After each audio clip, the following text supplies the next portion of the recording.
আজকে এই সরিষা ইলিশটা রান্না করব। তো কিভাবে আমার স্টাইলে রান্না করলাম সেটাই আপনাদের সাথে শেয়ার করব। চলুন দেরি না করে শুরু করা যাক আজকের রেসিপি। হ্যালো গাইজ, আসসালামু আলাইকুম, welcome to my new video.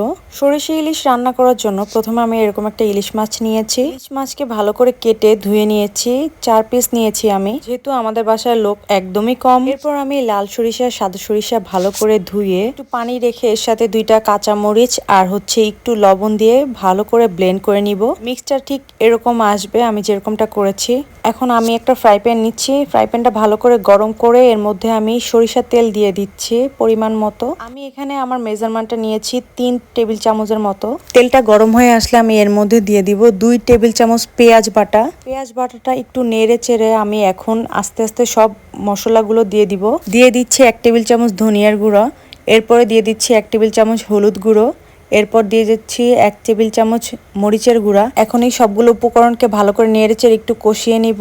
ভালো করে কষালে এর ঝাঁঝালো যে গন্ধটা এটা চলে যাবে। এর মধ্যে আমি দিয়ে দিচ্ছি 1 চিমটি লবণ। লবণটা কম দিচ্ছি কারণ সরিষা বাটার মধ্যে আমি লবণ দিয়েছিলাম। লবণ দিয়ে একটু নেড়েচেড়ে পেঁয়াজ ধোয়ার যে বানিটা আমি ওটা দিয়ে দিচ্ছি এখন। এরপর নেড়েচেড়ে আমি মশলাটা আর একটু কষাবো যেন এর মধ্যে যেই আর স্মেলটা আছে এটা চলে যায়। পানিটা বেশ কিছু শুকিয়ে আসছে, এখন আমি এর মধ্যে আস্তে আস্তে ইলিশ মাছগুলো দিয়ে দিচ্ছি। ইলিশ মাছগুলো দিয়ে দেওয়ার পরে আমি এর উপরের মশলাগুলো ভালো করে মেখে দিচ্ছি।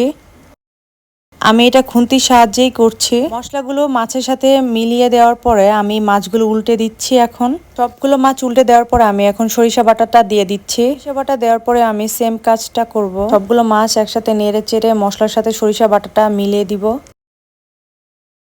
যেন মশলার সাথে সরিষা বাটাটা একদম মিশে যায়, প্লাস মাছের সাথেও মিশে যায়। এই জন্য মাছগুলো আমি উল্টে পাল্টে দিচ্ছি।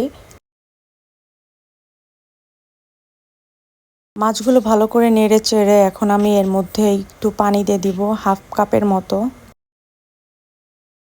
ভালো করে পানিটা ফুটে আসলে এরপর আমি এর মধ্যে দিয়ে দিচ্ছি কয়েকটা ফাড়া কাঁচামরিচ। যেহেতু আমরা একদমই স্পাইসি লাভার না, তো ঝালটা একটু কমিয়ে দেওয়ার জন্য আমি কাঁচামরিচগুলো ফেলে দিয়েছি। আপনারা চাইলে আস্ত কাঁচামরিচগুলো দিয়ে দিতে পারেন। কাঁচামরিচ দেওয়া শেষ হলে আমি মাছগুলোকে আরেকবার উল্টে পাল্টে দিব, একটু ঢাকনা দিয়ে ঢেকে দিব। এখন ঢাকনা দিয়ে ঢেকে আমি 5 মিনিটের মতো রান্না করব। ঢাকনা উঠানোর পরে আমি মাছগুলোকে আরেকবার উল্টে দিচ্ছিলাম, পরে আমি আবার ঢাকনা দিয়ে 5 মিনিট রান্না করব। দুই সাইডেই 5 মিনিট করে নিয়েছি।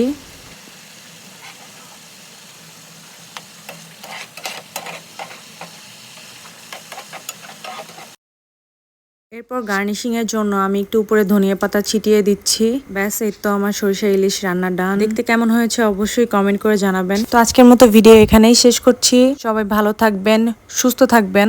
দেখা হবে নেক্সট কোনো ভিডিওতে। ততক্ষণ পর্যন্ত আল্লাহ হাফেজ।